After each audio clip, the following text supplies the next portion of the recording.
Senhoras e senhores, retomaremos a nossa programação.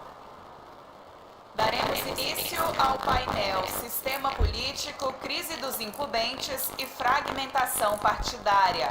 Peço para que todos se acomodem para que a gente possa começar a discussão. Já convido ao palco para participar do nosso debate o senador da República Federativa do Brasil, Ciro Nogueira.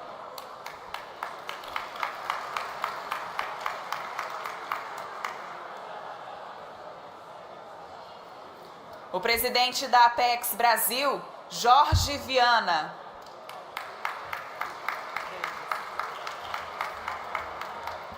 O presidente da Confederação Nacional das Instituições Financeiras, Rodrigo Maia.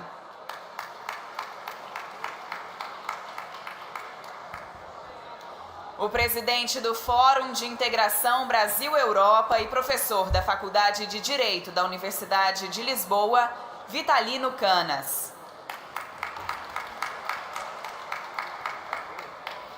Também registramos a participação do professor Fernando Menezes de Almeida, professor titular da Faculdade de Direito da Universidade de São Paulo, que vai participar de forma remota.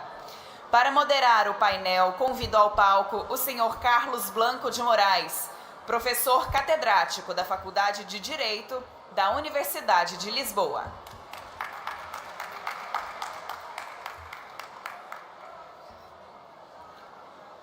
Para dar início ao nosso painel, passo a palavra para o nosso moderador, Carlos Blanco de Moraes. Professor, com a palavra.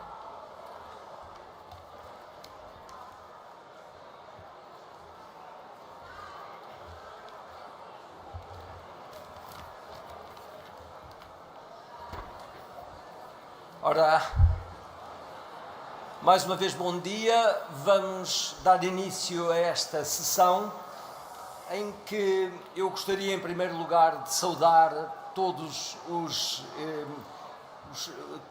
oradores deste painel, nomeadamente o senador Ciro Nogueira, o presidente da Apex Brasil, Jorge Viana, o presidente da Confederação Nacional das Instituições Financeiras, Rodrigo Maia, o meu colega de faculdade, o professor Vitalino Canas, e o professor Menezes de Almeida, que fará a última intervenção remotamente a partir de São Paulo, porque não pôde estar presente, mas é sempre um convidado e de facto um parceiro importante nestes nossos congressos. Eu proponho-me fazer apenas uma intervenção preliminar sobre o tema que é um tema desafiante hoje em dia para as nossas democracias.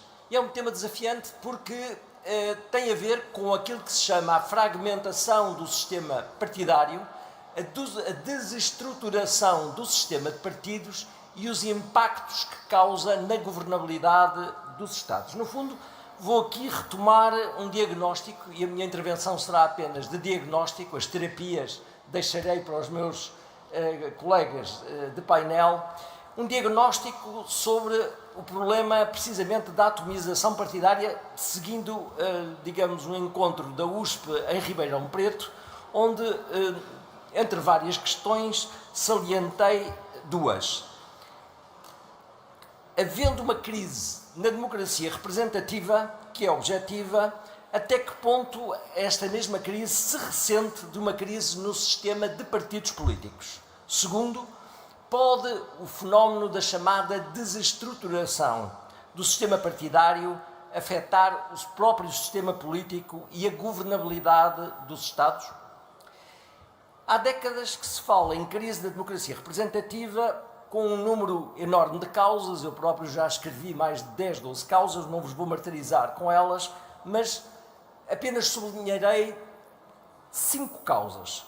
A primeira, os riscos de captura do poder político pelo poder económico, quer a nível nacional, quer a nível global, criando reações negativas no eleitorado. Foram temas que foram tratados por Colin Crouch e por Zygmunt Bauman de uma forma relativamente recente. Segundo aspecto, a existência em democracia de formas larvares de autoritarismo, quer a nível de poderes supranacionais, quer no executivo, quer em outros poderes mesmo. Em terceiro lugar, a substituição da mediação da imprensa tradicional, dos meios de comunicação tradicionais, entre os eleitores e as autoridades, através da explosão das redes sociais, que de alguma forma os agentes políticos comunicam diretamente com a população. Portanto, fazendo um bypass daquilo que era a mediação tradicional da imprensa. Algumas crises também, em quarto lugar, na separação de poderes entre o legislativo e o judiciário e, finalmente, a fragmentação do sistema de partidos, e é sobre esta mesma questão que irei falar. Ora, um sistema partidário estruturado, de acordo com aquilo que são, enfim, o ensinamento clássico, implica, um pouco sociologicamente, que o eleitorado opte, ou a maioria do eleitorado, opte pelos chamados partidos que representam as principais correntes de opinião. Partidos de um bloco de centro-direita e de um bloco de centro-esquerda, que durante muito tempo, desde a Segunda Guerra Mundial, se vieram a alternar no poder num quadro de estabilidade. E aqui tivemos, sobretudo, a importância, o impacto dos chamados catch-all parties, dos partidos de eleitores, cujos programas políticos, apesar das suas diferenças, tinham pontos relevantes em comum. Ora, num sistema não estruturado e, portanto, fragmentado, a situação muda. E é isso que estamos a assistir nos últimos 15 anos. Quer na Europa, quer, por exemplo, no Brasil e noutras partes da América Latina. Não se verifica a mesma realidade nos Estados Unidos da América, porque a fragmentação está-se a dar dentro dos dois partidos que têm rodado no exercício do poder. Portanto, se hoje em dia examinarmos o que é o Partido Democrático nos Estados Unidos, se encontra fragmentado numa pluralidade significativa de fações.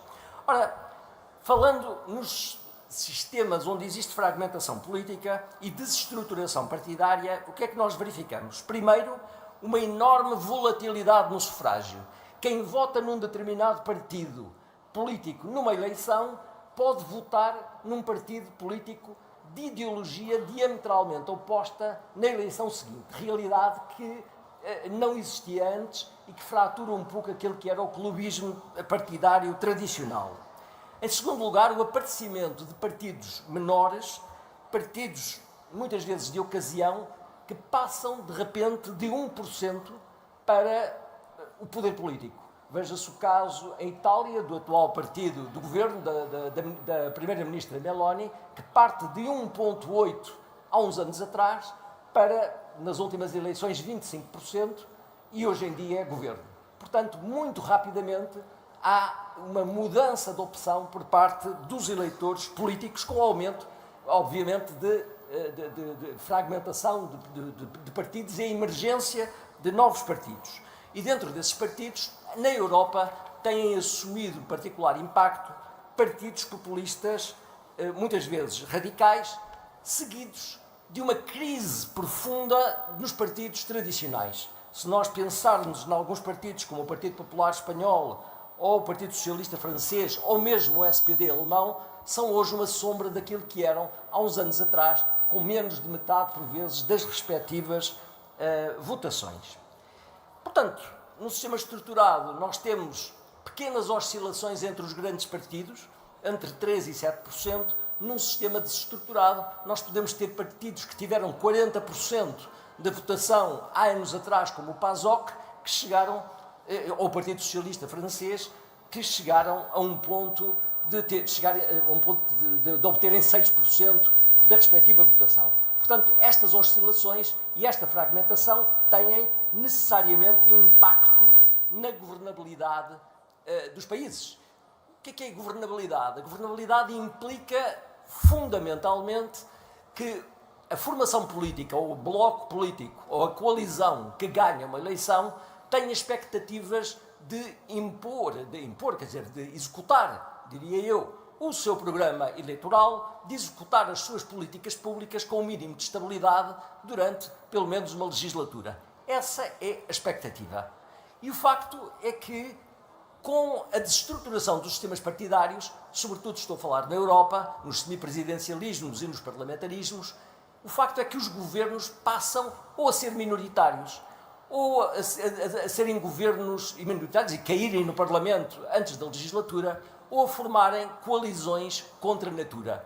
E, obviamente, que a governabilidade, a estabilidade governativa, a aplicação coerente e racional das políticas públicas, em que o cidadão é o último destinatário, ressentem-se dessa realidade.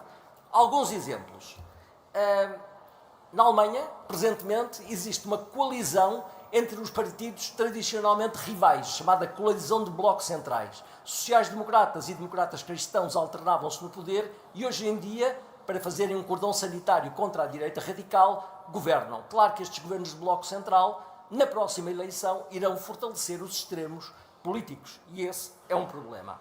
Resolve-se um problema imediato, mas adia-se um outro problema. Depois, situações de coalizões falhadas, como aquelas que ocorreram em Itália, governos de técnicos, como foi o governo de Mário Draghi, que depois caem rapidamente no Parlamento, situações de ingovernabilidade absoluta, como aquela que existe em França, depois da desastrosa dissolução parlamentar do presidente atual, Emmanuel Macron, nós passamos a ter no Parlamento francês algo que nunca aconteceu na Quinta República. Toda a Quinta República Francesa se baseou em governos com maioria parlamentar. Governos que muitas vezes houve substituição de primeiros ministros, mas governos estáveis. Pela primeira vez temos uma sucessão de governos minoritários e temos no Parlamento 3 blocos políticos, um da esquerda radical, outro da direita radical e outro do centro, que se odeiam reciprocamente e são incapazes de encontrar soluções que sustentem precisamente os governos. Esse é um problema, já temos um segundo governo em pouco tempo em França e o atual primeiro-ministro vive sob a espada de Damocles do fim da legislatura com uma moção de censura. E, efetivamente, também falhas sucessivas de constituição de governos em Portugal. É o caso, em Portugal, que houve, efetivamente, várias eleições em poucos anos, ou a situação em Espanha, onde o governo, é um governo, aliás, atolado na corrupção, subsiste graças ao apoio da extrema-esquerda e um conjunto de partidos separatistas. E eu termino dizendo que existem várias causas da desestruturação partidária. Eu direi, sumariamente, que teremos o problema da corrupção política e de algum descrédito dos partidos do mainstream com algumas ligações a outros poderes. Temos a incapacidade dos partidos tradicionais, isto é um ponto muito importante, em capturarem ou captarem as aspirações da sociedade de novos interesses e, sobretudo, do eleitorado mais jovem, que está menos ligado, digamos, a clubes políticos. Problemas de guerras culturais entre o chamado movimento woke e a contra-reação conservadora, que se verifica hoje em dia. O problema da imigração desregulada, que a Europa, sobretudo, manteve durante vários anos e que dá origem, hoje em dia, a reações muitas vezes desproporcionais das populações originárias. E permitam-me dizer, e assim terminaria, uma queda abissal da qualidade dos políticos dos partidos do mainstream. Se nós compararmos figuras como Ronald Reagan, François Mitterrand, Thatcher, Genscher, Felipe González, Mário Soares, Cavaco e Fernando Henrique Cardoso, com, não digo todos, mas muitos dirigentes da atualidade, verificamos que isso não pode deixar de ter um impacto muito significativo, precisamente na estabilidade do sistema partidário. Quanto a terapias, deixaria para os meus colegas de painel e agradeço a vossa intervenção.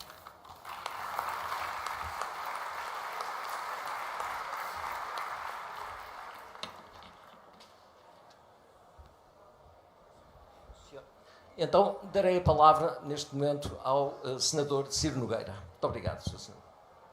Muito obrigado. Bem, bom dia. Uma alegria muito grande participar de um fórum tão qualificado, pessoas tão queridas na plateia. Eu vou entrar direto nos pontos que é o tema desse seminário. O primeiro é a questão da fragmentação partidária. Eu acho que nós estamos hoje em um processo irreversível de concentração partidária. Eu acho muito importante para a democracia brasileira que isso se consolide. Esse processo foi interrompido há um tempo atrás, com a questão das cláusulas de barreira por conta de uma decisão do Supremo, mas agora foi retomada pelo Congresso e acho que principalmente pela população. Eu acho que a população quer isso, deu um recado muito claro nas últimas eleições, que quer isso. Nós temos hoje 29 partidos políticos em funcionamento, 12 com concentração, mas nós vamos, é a minha opinião, sair desse processo político com, no máximo, 8 partidos com representação significativa no Congresso Nacional. Eu acho muito importante, porque vai criar um sentimento que a população precisa fazer parte da vida partidária, dos quadros partidários. E isso é muito importante para que essas pessoas se sintam representadas. Eu noto isso, a população querendo muito participar das decisões dos seus deputados, senadores, dos seus representantes. Antigamente, você nem lembrava em quem tinha votado nas últimas eleições. Hoje, no minuto seguinte que você toma uma decisão no Congresso Nacional, em uma votação, você tem críticas ou apoio àquela posição do seu deputado através das redes sociais, que nos facilitaram muito a atuação e até essa sinergia com as pessoas que você representa. E aí nós vamos entrar no outro tema aqui do debate, que é a crise dos incumbentes, porque muito das lideranças nacionais, e o fator mais significativo para mim é o posicionamento do presidente Lula, que eu tenho todo o respeito, a forma de se comunicar. Aconteceu algo muito semelhante, eu que estudei um pouquinho da história, Rodrigo, com o Getúlio Vargas, que foi um grande presidente nos primeiros anos, criou série de transformações na nossa sociedade, em especial a CLT, acho que Volta Redonda, uma série de situações que depois ele voltou ao poder já em outra época e não foi capaz de se comunicar com a população. E eu acho que está acontecendo sem nenhum juízo, Viana, sobre se eu sou governo ou pessoa, mas ele não tem conseguido. É um presidente que é capaz de conclamar uma rede nacional de rádio e televisão para se comunicar com a população nos dias de hoje. Não tem mais como isso acontecer. E é um fenômeno que aconteceu não só no Brasil, mas pelo mundo afora. Eu acho que os 2 países mais significativos foi o que aconteceu com o Partido Democrata nos Estados Unidos, né, que perdeu a presidência, perdeu a Câmara, perdeu o Senado, coisas que há muito tempo não se via lá. E aqui, mais perto, na Inglaterra, depois de acho que 14 ou 16 anos de poder do Partido Conservador, que foi para o Partido Democrata, porque eles não foram capazes de se comunicar. Nas últimas eleições, nós tivemos um fator diferente na reeleição dos prefeitos. Foi a maior reeleição da nossa história, desde que nós instituímos a questão de reeleição no país. 82% dos prefeitos foram reeleitos. Então, eles conseguiram esse contato maior com a população e as populações se sentiram representadas por esses prefeitos. E nós temos uma crise muito grande de representação nacional, né? Porque nós temos o Judiciário contestado, o Congresso Nacional contestado, o Executivo contestado, e nós temos que ter a sabedoria de sentarmos, independente dessa polarização absurda que acontece no nosso país, nós temos que sentar, nós temos que ter responsabilidade com o país. Eu apelo até o próprio presidente da República, que foi tão importante na sua trajetória política, tudo aquilo que ele fez de tentar buscar o consenso, né, quando ele houve aquela transformação, desde 89 até chegar à sua vitória, que ele foi capaz de unificar o país. Agora ele está indo num sentido inverso, de nos dividir. Isso é muito ruim, não só para o Brasil, mas para a sua trajetória política, pelo legado que ele vai deixar. Ele passar essa imagem que vai dividir o país entre os ricos e os pobres, é um discurso que não deu certo em nenhum país do mundo. Em nenhuma sociedade democrática do mundo, esse discurso deu certo, teve efetividade de melhorar a vida das pessoas. Tá certo? Eu tenho certeza que não é o desejo do presidente transformar o Brasil em uma Venezuela. Eu espero que não. Eu pela sua trajetória de vida, pelo que eu conheço, pela admiração que eu tenho por ele, eu espero que ele não nos faça esse desserviço à democracia brasileira. E eu acho que tem o Congresso Nacional agora, nas pessoas do Hugo e do Davi, das lideranças, do Luizinho que está aqui nos assistindo, do Isnaldo, tem que ter a sabedoria de sentarmos à mesa, vermos um caminho para sair dessa crise política, porque eu tenho muito medo, Jorge, nós escalarmos isso aí e não vai ser bom para ninguém, nem para o governo, nem para a oposição e nem principalmente para o Brasil. Obrigado.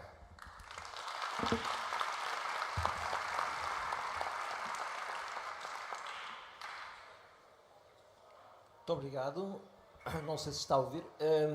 Senador Ciro Nogueira, eu passaria agora a palavra ao Dr. Jorge Viana.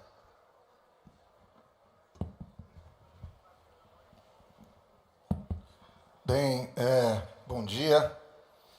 Obrigado, professor Blanco. Obrigado, Ciro, Rodrigo, professor Vitorino.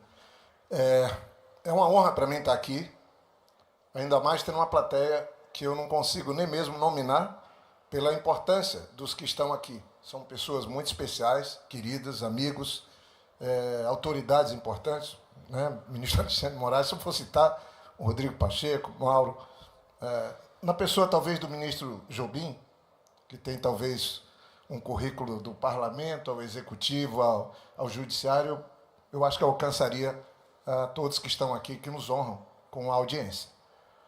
Porque eu estou já cometendo falha só em não citar pessoas que eu estimo muito.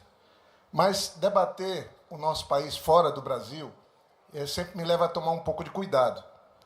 Porque eu já ando há muito tempo por esse mundo, agora eu cumpro um papel que eu não posso me expor, nem expor as nossas diferenças, porque eu trabalho com a promoção do Brasil e com a atração de investimento, presidindo a Apex, mas esse é um debate sobre política, sobre arranjo partidário, sobre democracia. E o meu colega, um amigo também que eu ganhei no parlamento, Ciro, com a delicadeza que cabe a ele também, ele conseguiu pôr algumas questões que, no meu ponto de vista, são importantes e outras que eu divido. Certamente os outros colegas vão fazer o mesmo. Está aqui um ex-presidente da Câmara, então eu até me pergunto que papel eu posso cumprir. Mas eu dou aula lá no IDP sobre liderança e gestão pública, eu fui prefeito de uma capital, eu fui governador 2 vezes, fui senador. Tenho uma história também de vida pública e quero oferecer a minha opinião com base no que eu já vivi e no que eu tenho de expectativa para o Brasil. Eu acho que não dá para discutir, mesmo que seja talvez o melhor ecossistema para a democracia, que é a política, sem a gente tentar entender que mundo nós estamos vivendo. Os desafios que o mundo vive hoje são tremendos. E eu sempre que faço alguma fala, eu tento ver que mundo nós estamos. Em que era nós estamos? A era da crise climática. Há 2 dias atrás, ninguém estava aguentando 42 graus aqui em Lisboa. A Europa impedindo visitação em espaços turísticos por conta de calor. Nós estamos falando de algo que não se vivia. E nós, de um país tropical, na Amazônia, de onde eu venho, a situação é muito grave da crise climática. Mas também estamos vendo uma crise demográfica. O mundo envelhecendo rapidamente. Isso vai mudar orçamentos, isso vai mudar a lógica nos hospitais, na saúde, nas famílias. E nós não estamos preparados para essa crise demográfica, que vai mudar de endereço. A África deve ter 4 bilhões de habitantes nas próximas décadas. A África, que tem 1,4 bilhões. A Europa vai perder metade da população. A Ásia, nos países muçulmanos, vai dobrar a população, com queda na China, no Japão, na Coreia, queda pela metade da população. Então, esse é um mundo complicado que nós estamos vivendo. Mas nesse mundo complicado, os avanços da inteligência artificial, da conectividade online e das redes sociais. Eu vou ficar só nesses aspectos, para poder entrar na parte política. Não dá para falar de política se não falarmos do mundo conectado, das redes sociais, deputado Isnaldo, querido amigo. Eu digo a vocês, não é para chamar a atenção. É mais importante hoje um parlamentar chegar no plenário do Senado ou da Câmara e fazer um selfie ou gravar um vídeo do que ele subir na tribuna e apresentar sua tese. Naquele vídeo, ele não presta conta ao regimento do Senado, ao regimento da Câmara, nem aos princípios básicos do que deveria ser liberdade de expressão e respeito com o outro que está ouvindo. É disso que nós estamos falando. O Supremo acaba de dar um passo importante, de pôr algum regramento para proteger os mais frágeis, proteger crianças, proteger famílias frágeis que estão refém hoje dos influencers, daqueles que vivem disso, ganham dinheiro com isso. No meio de tudo isso, você tem uma situação que não é mais os fenômenos eleitorais que nós estamos vivendo. Nós estamos vivendo os fenômenos de rede social, que daqui a pouco vira senador, vira deputado. Com que tese? Não, a tese é que eu sou um fenômeno de rede social. Na última eleição,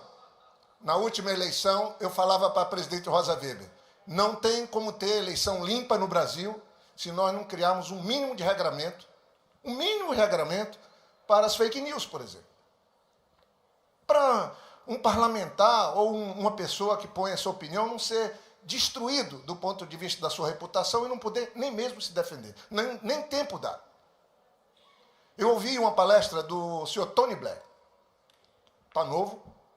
Incrível a palestra dele, ele fez lá no Brasil. E foi perguntado para ele, nessa carência de líder do mundo, se ele não voltaria a oferecer o nome dele, com a experiência que tem, na carência de líderes, para ser um eventual político na Inglaterra. Ele falou, de jeito nenhum, nesse mundo de rede social não me candidato mais a nada, porque é um mundo da podridão, palavras dele, é um mundo de quem grita mais, quem mente mais, vai para frente, e quem defende alguma tese anda para trás. Eu estou pondo esse cenário, radicalizando até, porque é assim que funciona. Ou alguém acha que aqui o Brexit não foi manipulado. Não foi manipulado? A saída da Inglaterra da União Europeia não foi manipulada? Muitas eleições não estão sendo manipuladas de fora do país. É disso que nós estamos tratando. E o nosso país está preparado para isso? O Ciro já falou. Nós tínhamos quase 30 partidos, alguns anos atrás, inscritos, podendo disputar.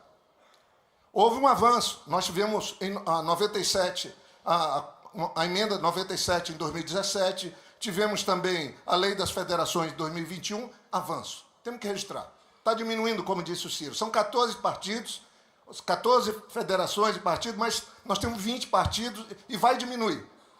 Porque nenhum lugar do mundo com a democracia estável tem isso. São 7 ou 8 partidos, não vou citar, eu tenho aqui uma tabela. Nós tínhamos 30, e tem mais outros 30 querendo virar partidos. E depois que eu também sou parte disso, nós criamos fundo eleitoral e fundo partidário, aí, para alguns, virou um baita negócio. Eu crio o meu partido, ponho debaixo do braço um partido e vou ter acesso a fundo, a recursos públicos para tocar a vida, pagar grandes salários. Os maiores salários hoje não estão nem no judiciário, nem no executivo, nem no legislativo. Está na direção de partidos políticos. Eu dei uma entrevista outro dia nas páginas amarelas, meu partido, algumas poucas pessoas do meu partido mandaram uma cartinha para mim, quase me trucidando. Porque eu falei, eu aprovei isso como senador, mas sou contra, porque essa proposta nossa de financiamento público de campanha virou veneno, perdeu a validade. Tem que ser modificada, imediatamente modificada. Estamos falando de bilhões de recursos públicos. Senão não vai haver moralização do processo eleitoral, que é tão importante para a democracia. A Câmara está votando agora, e eu respeito, eu não estou lá, eu nunca fui da Câmara, nunca fui deputado, sempre tive uma boa relação com os vereadores quando fui prefeito, uma boa relação, votei todos os meus projetos quando fui governador, não tinha rede social naquela época. Mas no Senado também fui relator de projetos importantes. Mas está aumentando agora o número de deputados. Sabe qual é o projeto mais popular que tem lá no Senado arquivado? Um projeto meu. Sabe o que é que ele propunha? Redução do número de senadores e redução do número de deputados. Ele recebeu 1.900.000 assinaturas e toda hora tinha uma fraude lá para esconder o meu projeto, para ele desaparecer, porque eu não estava querendo desmoralizar nem diminuir a importância do parlamento. Eu estava querendo valorizar o parlamento. Por que nós temos 3 senadores por estado, se os Estados Unidos têm 2 só? Ah, porque nós incorporamos um que veio do regime militar, que era o biônico. Mas por que não 2? Eu não estava querendo diminuir a importância. Eu estava querendo fazer ficar mais difícil ter um representante para um país de 200 milhões de pessoas. Reduzindo custos. É o projeto mais popular até hoje escrito lá, mas sumiram com ele. Está lá no Senado. Se eu voltar para o Senado ano que vem, vou ressuscitá-lo. Vou ressuscitá-lo. Porque é uma maneira de eu valorizar o parlamento. E estava reduzindo para 385 deputados, mantendo a base mínima.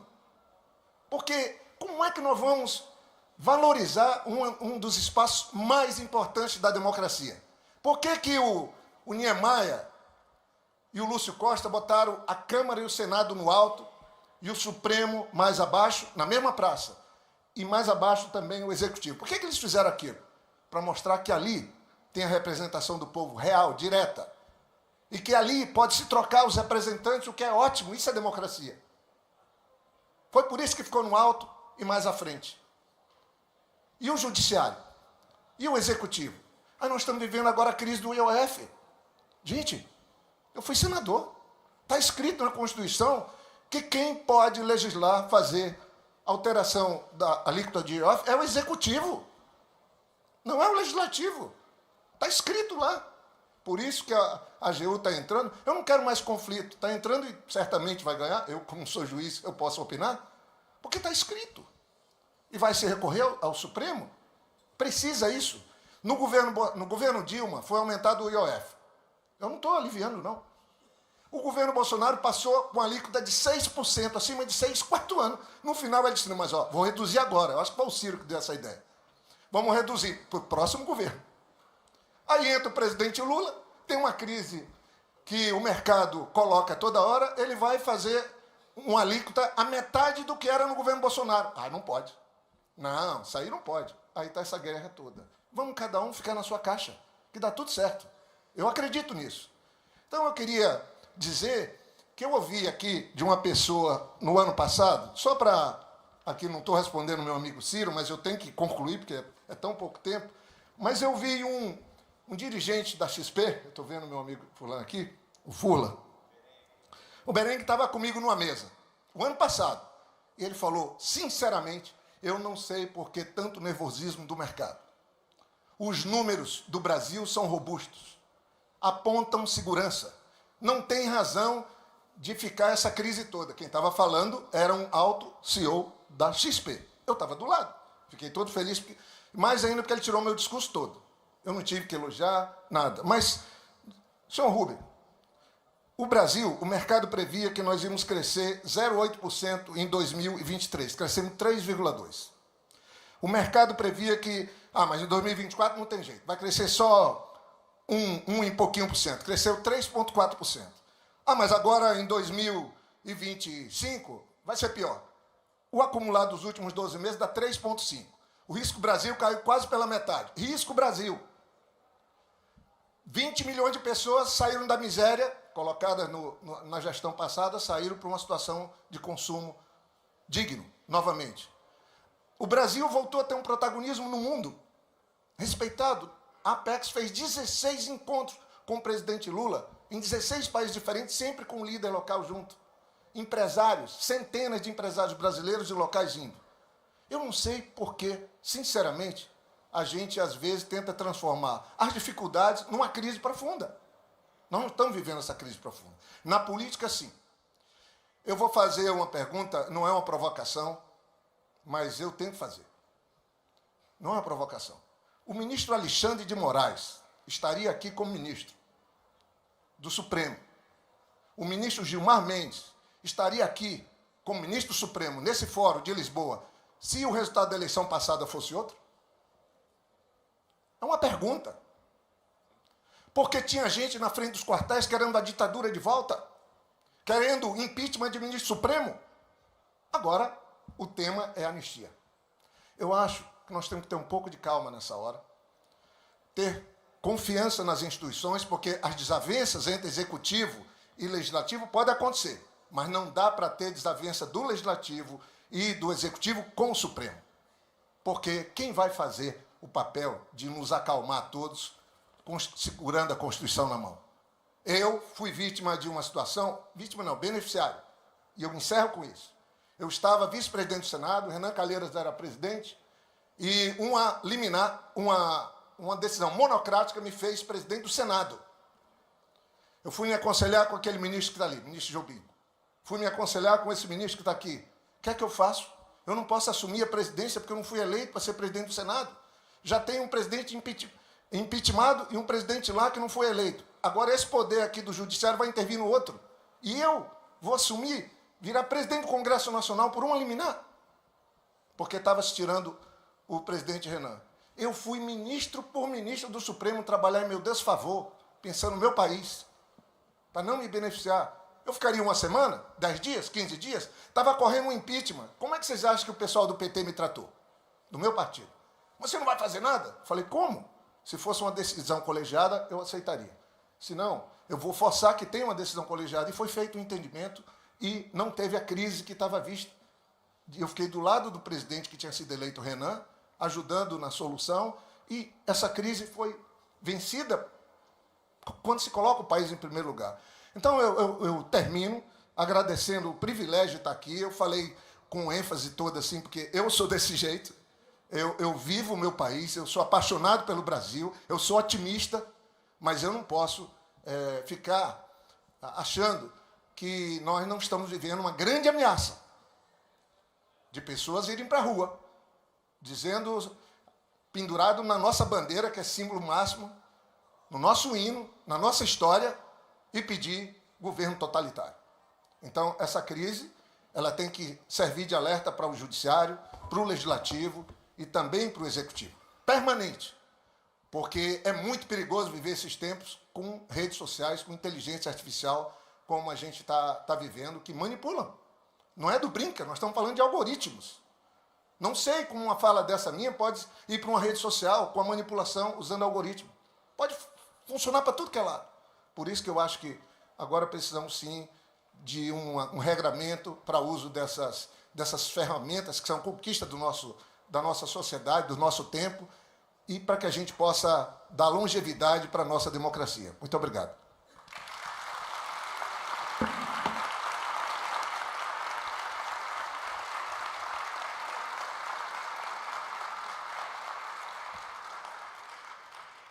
Muito obrigado, doutor Jorge Viana, e eu passaria a palavra agora ao doutor Rodrigo Maia. Faça favor.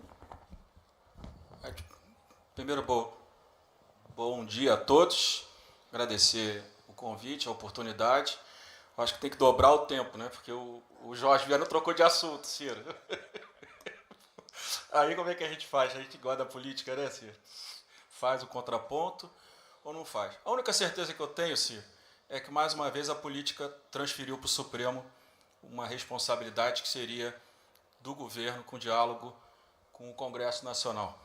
Essa é a minha crítica sempre, do final para o início do tema, tá, Jorge? Não é a primeira vez. Aliás, o empoderamento do Supremo é total responsabilidade nossa, da política. Porque toda vez que a gente perde uma votação no Congresso, a gente judicializa. Vai sempre precisar. Aí, depois a gente fica falando mal do Supremo. O Supremo não tem outra solução que não seja decidir, porque foi estimulado, foi chamado a decidir.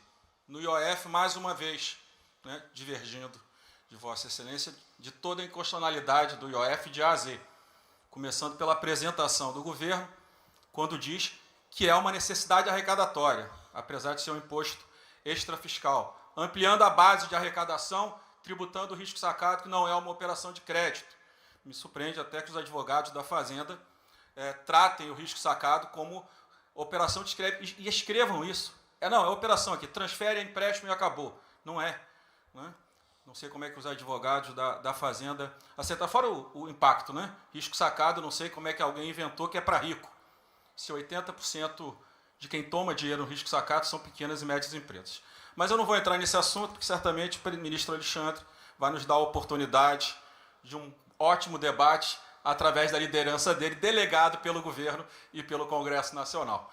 Eu vou para o tema do painel. O Brasil, desde a sua redemocratização, foi organizando o sistema partidário.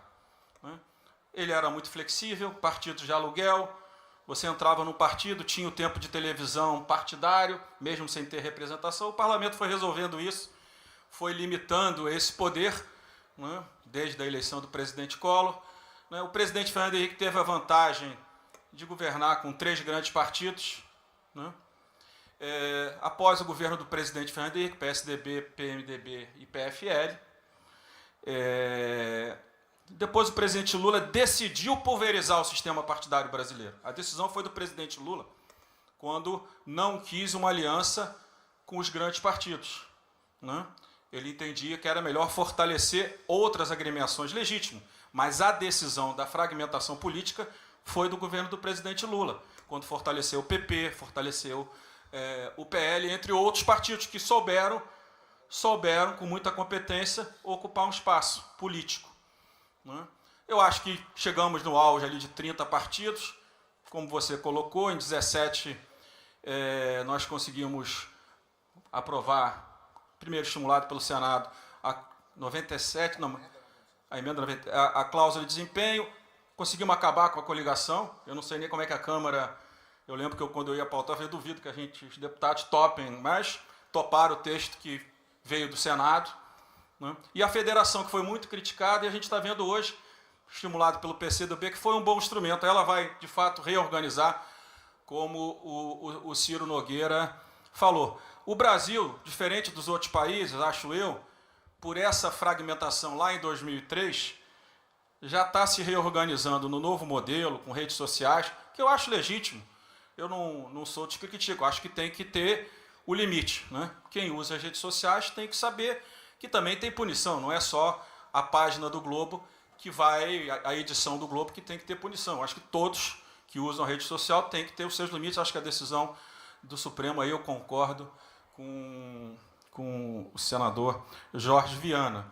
Então, o Brasil está reorganizando o seu sistema partidário num momento de muita dificuldade. Mas, como a gente veio de antes, eu acho que a direita ela se organizou primeiro. Né? Acho que, com o nosso constrangimento de ser de direita, acabamos dando oportunidade a que uma pessoa que não era de fora da política, mas que não representava os grandes partidos, chegasse à presidência pela força que teve competência nas redes sociais. E a direita se reorganizou hoje, basicamente, eu acho que aí no núcleo do PL com o PP, que eu acho que passaram a ser partidos disputando poder. Porque os grandes partidos no Brasil, tirando PSDB e PT no passado, eram partidos parlamentares, eram partidos para formar a maioria. Né? Eu acho que com a ida do Ciro para o Ministério da Casa Civil, com a ida do Bolsonaro para o PL, esses dois partidos que eram partidos parlamentaristas, eles vão passar a exercer um outro papel. O PSDB e o DEM já acabou, o PSDB tende a ficar menor do que já está, acho eu. Agora nós vamos ver o ciclo da esquerda, quando o presidente Lula sair da política. Eu acho que o PT não sobrevive sem o presidente Lula, da mesma forma que o PSDB e o PFL não sobreviveram sem a liderança do presidente Fernando Henrique ou de um novo líder que tivesse vencido as eleições. Eu acho que esse vai ser o grande desafio da esquerda nos próximos anos. O que será, como é que a esquerda vai se organizar a partir de 23 ou a partir de 27 ou a partir do mandato seguinte, se o presidente Lula for reeleito. Então, eu acho que a questão partidária brasileira, por ter se fragmentado anteriormente e está fortalecendo agora os partidos políticos, eu acho que tem muita coisa para mudar. Eu concordo que a questão do fundo partidário e fundo eleitoral precisa ter a discussão do financiamento privado novamente. O setor privado precisa participar do processo democrático. Né? Ele está ausente do processo democrático. Isso é ruim, que os setores formalmente não possam participar por uma decisão do Supremo, que eu acho que do meu ponto de vista, o Congresso já deveria ter voltado com a possibilidade das empresas de forma transparente, que elas pudessem participar do processo político, mas essa é uma decisão que cabe ao... E depois esse grande debate, organizando os partidos, organizar a relação do sistema democrático, não é, Ciro? Porque eu vejo que muitas vezes, para encerrar, todo mundo fala muito em democracia, né? Mas na hora de entender o papel de cada poder, critica muito. Né? Tem muitos analistas que falam do superempoderamento do Congresso Nacional nos últimos anos. Para mim é completamente falso. Nós tínhamos, no governo do presidente Fernando Henrique e no governo do presidente Lula, os dois primeiros, um parlamento, parte dele, que não votava a medida provisória. A medida provisória era reeditada, um instrumento autoritário que, infelizmente, continua. O Congresso não votava veto, o processo legislativo não terminava, porque o processo legislativo só termina quando o Congresso fala.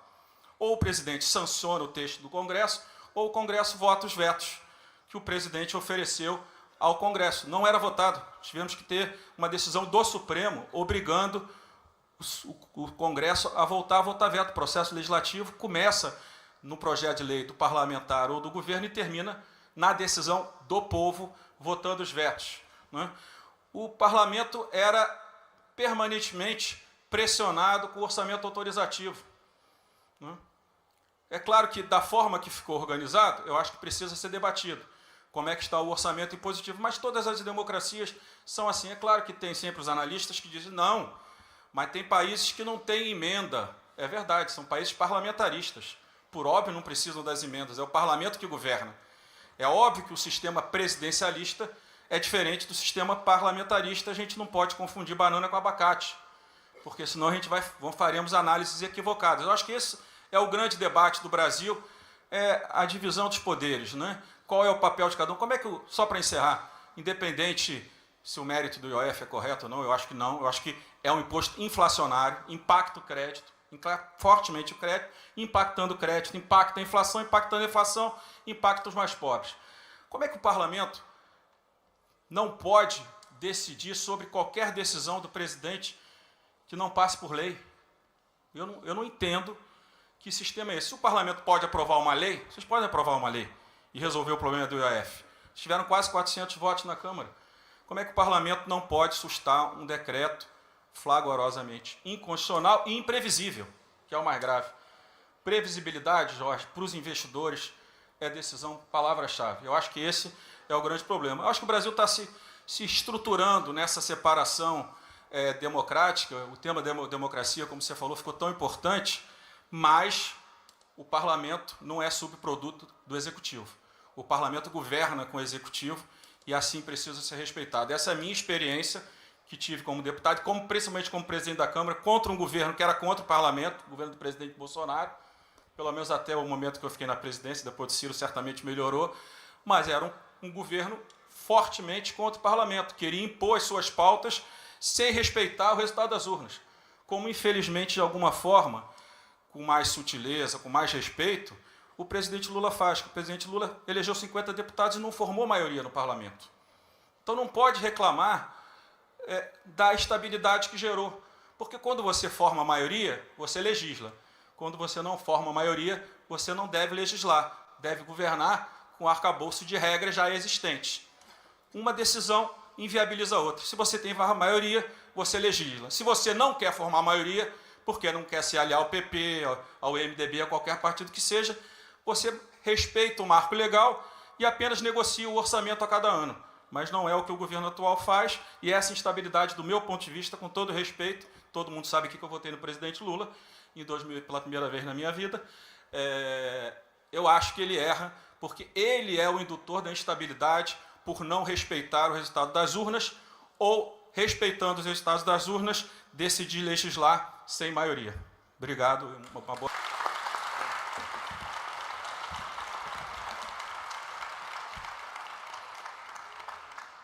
Muito obrigado. Eu passaria então agora a palavra ao professor Vitalino Canas, da Faculdade de Direito. Vai ali no púlpito. Muito bom dia a todos de novo. Agradeço ao moderador deste painel, professor Carlos Blanco Moraes, por me dar aqui esta oportunidade. O professor Carlos Blanco Moraes é uma das grandes figuras da Escola de Direito de Lisboa, mestre de muitos de nós, e fez aqui já uma excelente intervenção inicialmente, que me permite concentrar-me noutros tópicos. Aqui o nosso lema, o nosso título deste painel é Incumbentes e Fragmentação Partidária.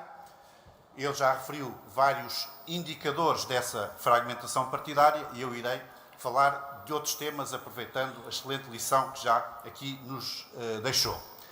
E começaria por chamar a atenção para uma circunstância que, porventura, muitos terão notado, que é o facto de, nos últimos 2 anos, particularmente em 2024, ter havido um número impressionante de eleições por esse mundo fora. Eventualmente, 2024 terá sido mesmo o ano em que mais eleições se realizaram nos principais países democráticos. E aquilo que nós podemos constatar, olhando para essas várias dezenas de eleições que se realizaram, são vários fenómenos. E um deles tem a ver justamente com a questão que está aqui, a dificuldade dos incumbentes. Em 21 países, o povo foi votar para mudar de governo. Não vou aqui enunciá-los todos, mas referirei alguns. Alemanha, Argentina, Áustria, Bélgica, Estados Unidos da América, França, Holanda, Indonésia, Polónia, Portugal, Reino Unido, República da Coreia, Senegal e Uruguai. Se recuássemos um bocadinho, também poderíamos incluir aqui o Brasil, mas eu estou a falar dos 2 últimos anos. E se repararam nesta lista, que não é a lista completa, encontramos aqui, diria, as principais democracias do mundo e muitas democracias que nós consideramos estáveis. Mas também em relação a elas chegou esse fenómeno, que já se designou por incumbency curse, ou seja, maldição da titularidade. Também nessas resistou esta tendência para as urnas serem utilizadas para mudar de governo. E isto é cada vez mais visível. Nós, no passado, temos muitas indicações de que estar no governo era uma vantagem. Quem estivesse no governo tinha a vantagem de estar no governo e utilizava essa vantagem. E por isso temos muitos exemplos de presidentes, alguns, mas os presidentes normalmente estão limitados pelo número permitido de mandatos, mas temos exemplos de vários primeiros-ministros que permaneceram durante muitos anos no cargo. Helmut Kohl teve 16 anos, Margaret Thatcher teve 11, Cavaco Silva em Portugal teve 10.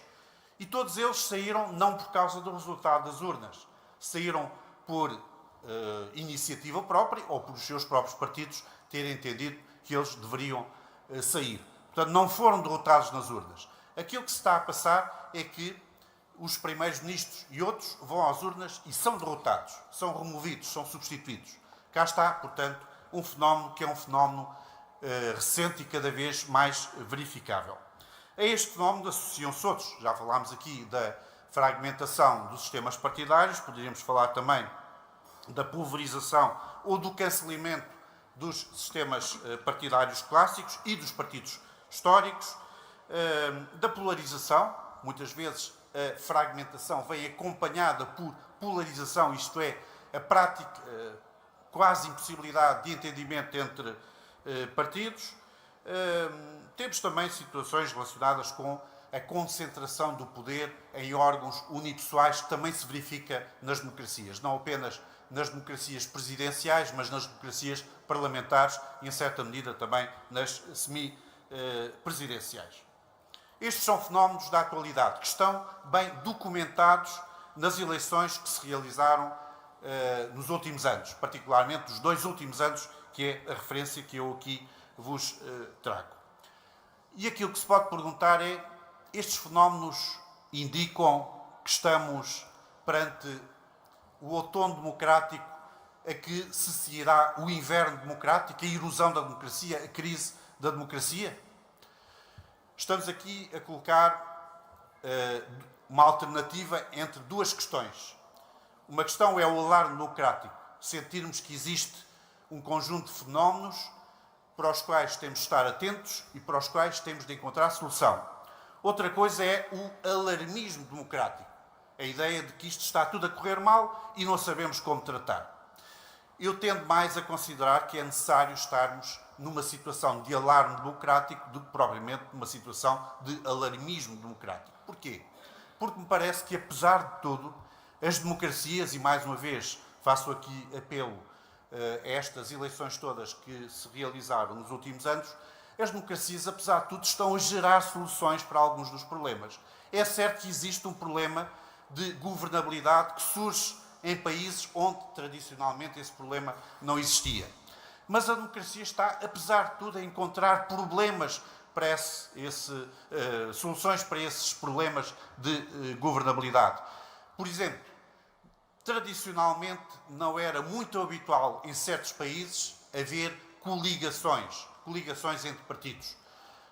No Brasil, a ideia da coalizão é uma ideia antiga, o presidencialismo de coalizão é bem conhecido na teoria política e, portanto, o Brasil conhece esse fenómeno há muito tempo, mas há muitos países onde a ideia de coligação não está inscrita no sistema político.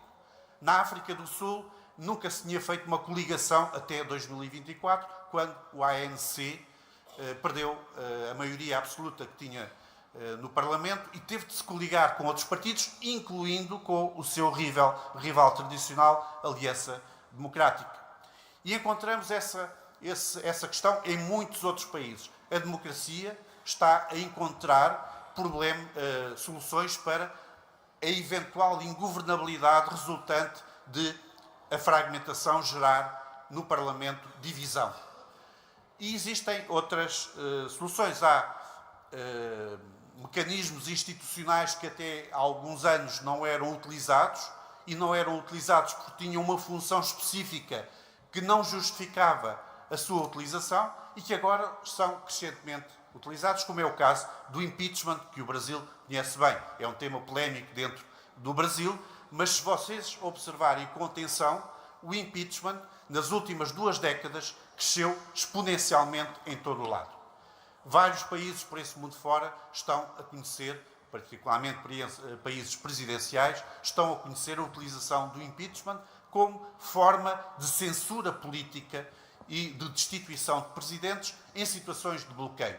O mais recente verificou-se na República da Coreia, onde o Parlamento votou o impeachment do presidente coreano, votou também o impeachment do presidente que lhe sucedeu interinamente, e o Tribunal Constitucional depois confirmou, no caso do presidente.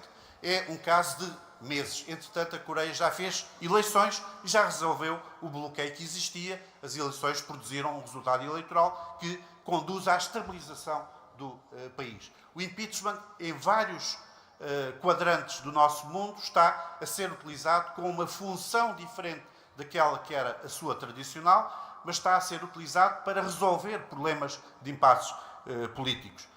Outra, e já que vejo aqui muitos ministros, quer do Superior Tribunal de Justiça, quer do Supremo Tribunal Federal, a justiça constitucional está a mudar também por esse mundo fora. Fala-se muitas vezes, ou falou-se no passado, e continua a falar-se muitas vezes, do governo dos juízes, relacionado sobretudo com a circunstância de, por vezes, o juiz constitucional, os tribunais constitucionais e congêneres interferirem na atividade do legislador. Mais ou menos, com maior legitimidade ou menor legitimidade, isso é discutível, é uma discussão que não acaba. Mas chamava a vossa atenção para que os tribunais constitucionais têm vindo, nos últimos anos, a iniciar funções muito importantes de desbloqueio do próprio processo político.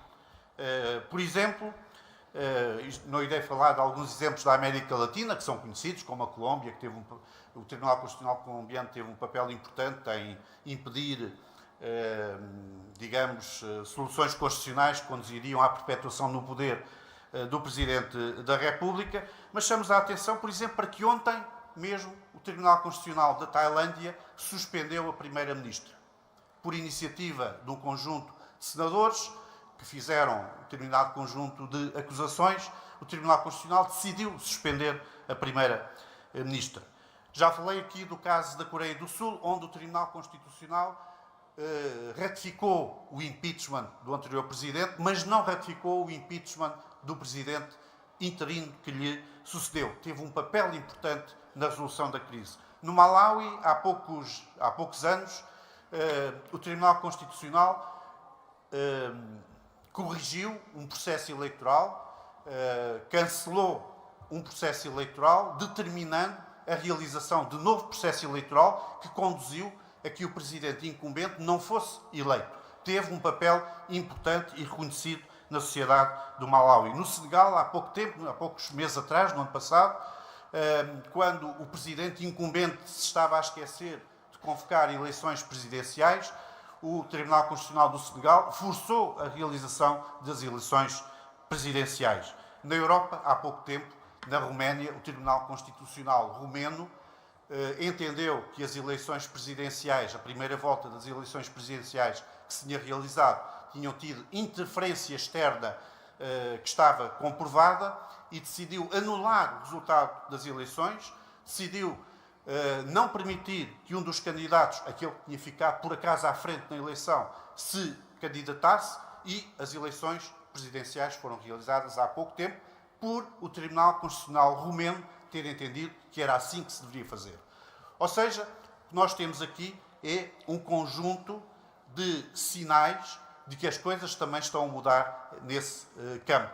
A democracia está a criar soluções, as democracias estão a criar soluções quando existem bloqueios, quando existem abusos, designadamente abusos das regras da democracia, quando existe o chamado constitucionalismo abusivo. Os tribunais constitucionais estão a ter um papel muito relevante aí e creio que esse papel vai crescer. Portanto, em suma e concluindo, o que é que eu queria aqui defender-vos? Defender perante vós. Queria defender que há razões de facto para termos algum alarme em relação a circunstâncias que pautam o funcionamento das nossas democracias. Mas não há razão para termos alarmismo democrático. Não há razão para pensarmos que estamos perante uma crise insolúvel e insuperável da democracia. A crise poderá existir eventualmente se alguns destes fenómenos que eu referi vierem radicalizar-se, mas, por enquanto, estes fenómenos estão ainda, em meu entender, controlados e são controláveis no quadro democrático. Muito obrigado.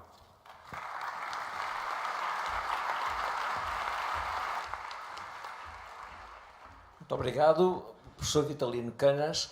E então, para encerrar este mesmo painel, eu pediria apenas a paciência de 30 segundos para o professor Fernando Menezes de Almeida, catedrático da USP, pudesse fazer a sua intervenção através de uma videoconferência.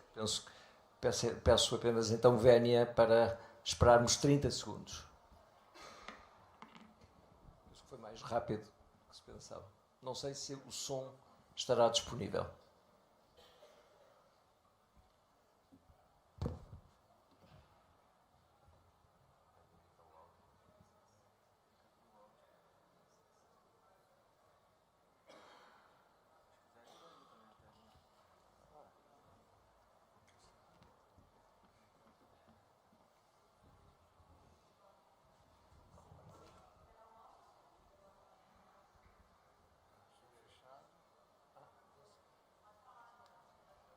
Pode falar, professor.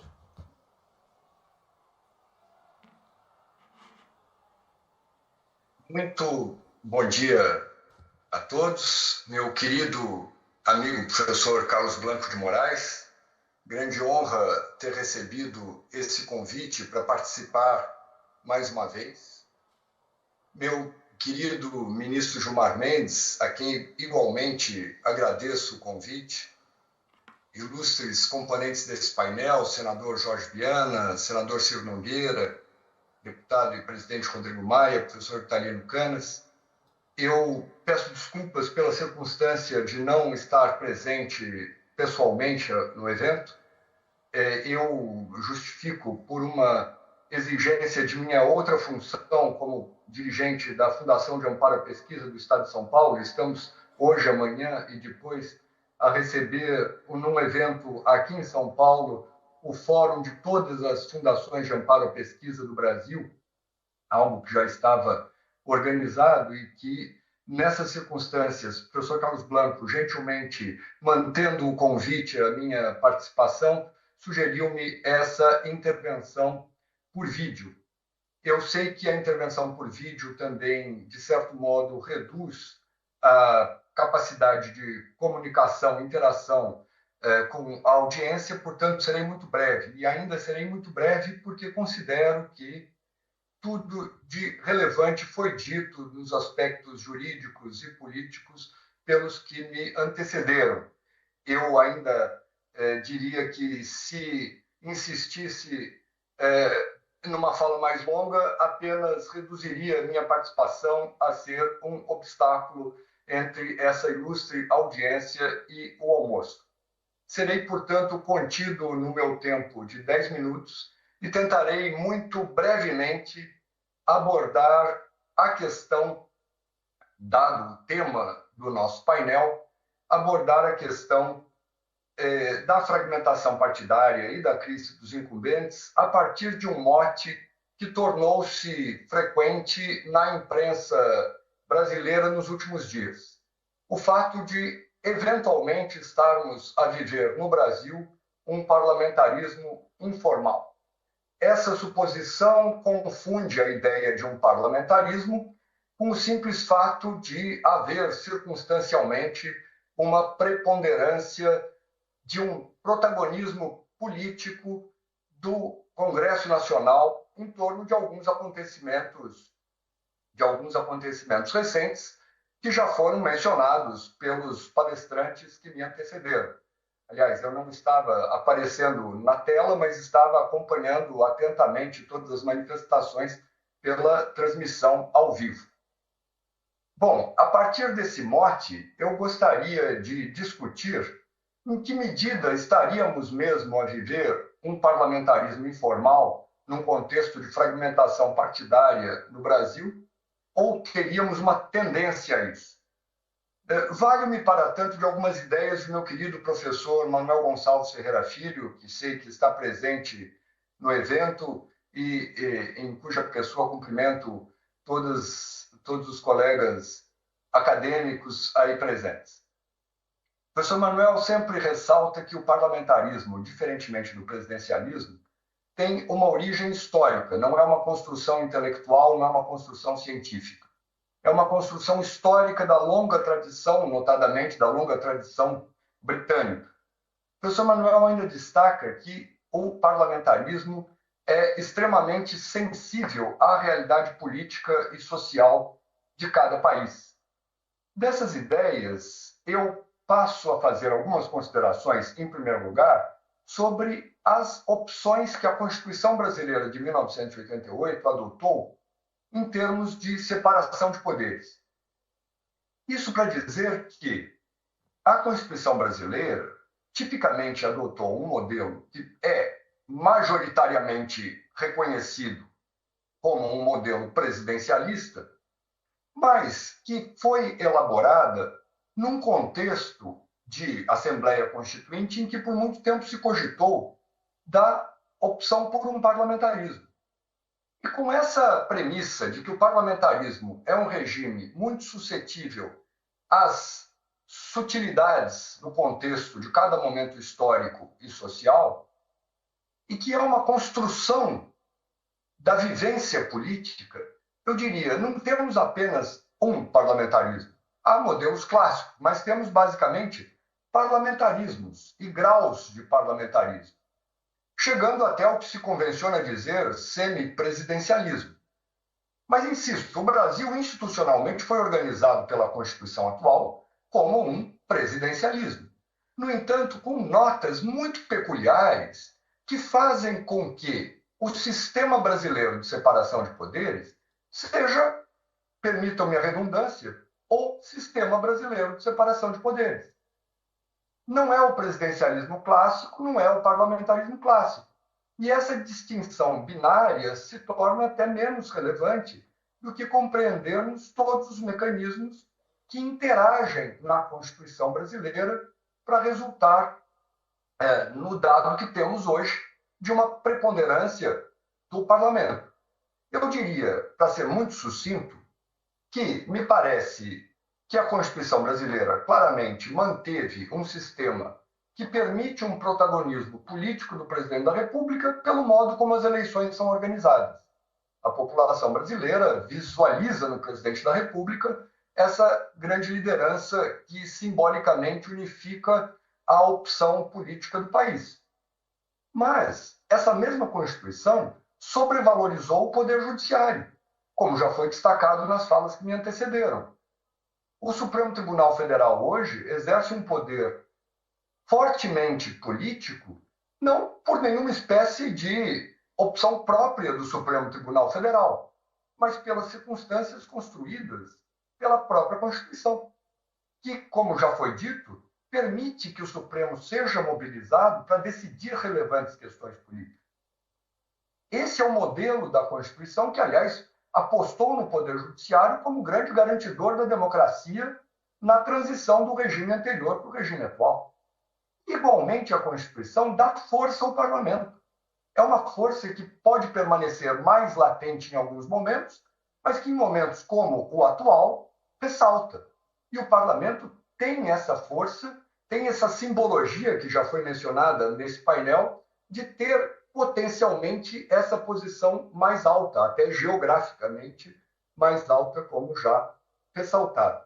Pois é nesse contexto, por exemplo, que temos instrumentos, como já foi lembrado agora pelo professor Italino, do impeachment, que é usado ou foi usado no Brasil com notas que podem fazê-lo próximo de uma lógica de quebra de confiança do presidente da República, como se fosse um mecanismo parlamentarista, dados os tipos abertos a que está sujeito e ao julgamento político inerente a ele. Mas, com essas considerações, encaminho a fase final da minha apresentação. Teríamos, portanto, um sistema parlamentar num contexto de fragmentação política que já foi descrito pelos que me antecederam. Retomo algumas ideias do professor Manuel Gonçalves Ferreira Filho, falando em tese sobre os parlamentarismos. Um parlamentarismo em sistema bipartidário funciona muito bem. Um parlamentarismo em sistema pluripartidário, mas com partido solidamente majoritário, funciona razoavelmente bem. Um parlamentarismo num sistema de fragmentação partidário pode ser trágico. Temos, afinal, um parlamentarismo num sistema informal, num sistema pluripartidário que possa levar a essas consequências? Eu diria, não necessariamente a leitura que eu faço da realidade leva a essa conclusão, digamos, de um parlamentarismo informal. A prevalência política, em dada circunstância, do Congresso Nacional, não é um dado característico do parlamentarismo. Veja que no próprio parlamentarismo, com um partido forte a exercer a liderança, podemos até conceber que é o governo condicionando o parlamento, enquanto houver a confiança recíproca. Na verdade, a grande característica do parlamentarismo não é prevalência do parlamento, é essa simbiose de governo e parlamento. É essa, ainda que haja divisão de poderes, essa interdependência de governo e parlamento. Eu diria, portanto, como uma frase conclusiva, que nesse contexto de fragmentação partidária, sobretudo um contexto em que, dentro da fragmentação partidária, há uma segunda fragmentação, que é a fragmentação da organização atomizada dos representantes, deputados e senadores, por bancadas temáticas que não necessariamente respeitam os limites dos partidos e que se rearranjam em combinações variadas conforme o tema que estiver em discussão. Essa hiperfragmentação, quase que uma atomização, levaria não propriamente a um parlamentarismo informal, levaria a um parlamentarismo anárquico. Mas, enfim, a minha conclusão é: não tenho essa leitura pessimista, em primeiro lugar, nem de que um parlamentarismo seria ruim. Na verdade, não me preocupo com uma discussão que passe por negar ou não o parlamentarismo ou o presidencialismo em face da Constituição de 88 como regimes legítimos, porque o que me parece legítimo é termos a compreensão de que o regime brasileiro é, independentemente de rótulos, o regime traçado pela Constituição de 88. E que, afinal, para que se acautele contra esse eventual cenário trágico de uma anarquia decorrente de uma tendência política da condução da evolução social e histórica do Brasil rumo ao que poderia ser um parlamentarismo, o antídoto para isso seria termos atenção para frear a fragmentação partidária e a atomização da representação por meio dos incumbentes, o que me parece inevitavelmente levar a uma discussão, por exemplo, de mudança de sistema eleitoral, por exemplo, para um sistema distrital e majoritário. Agradeço mais uma vez a honrosa possibilidade dessa participação à distância. Agradeço mais uma vez, professor Carlos Blanco, ministro Gilmar, pelo convite. Reitero minhas desculpas pela ausência, pela razão já mencionada, e agradeço a atenção de toda a audiência.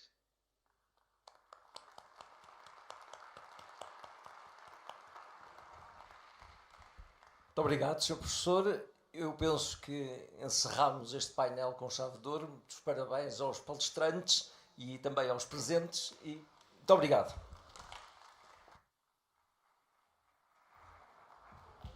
Senhores, só um recado antes de vocês saírem. Gostaríamos de reforçar o convite para o lançamento de 2 livros que vai acontecer hoje à noite, às 19 horas, no Museu Nacional de História Natural e da Ciência. As obras são Brasília, a Arte da Democracia e Presidentes Governantes numa Era de Fragmentação e Volatilidade Políticas. Nós retornaremos à nossa programação a partir das 14 horas. Um bom almoço a todos.